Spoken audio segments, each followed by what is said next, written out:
there, I'm Emma. I'm a writer, recipe developer, and oven avoider. A big little recipe has big flavor and a little ingredient list.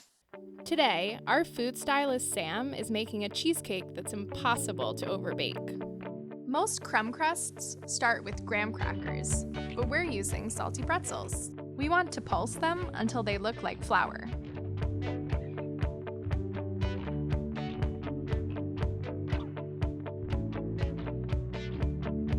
The mixture should hold together when you squeeze it.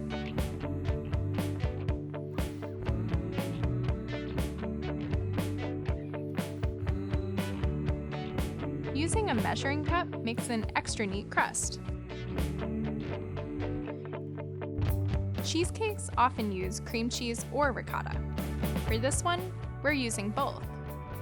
The cream cheese adds structure, and I love ricotta's milky sweet flavor. It should look fluffy and light, like frosting.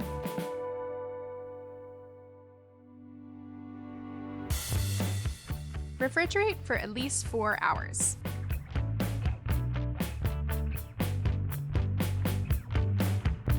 You can serve this plain, or with jam, or my favorite, lots of fresh berries. And that's no-bake cheesecake in 5 ingredients. Let's eat!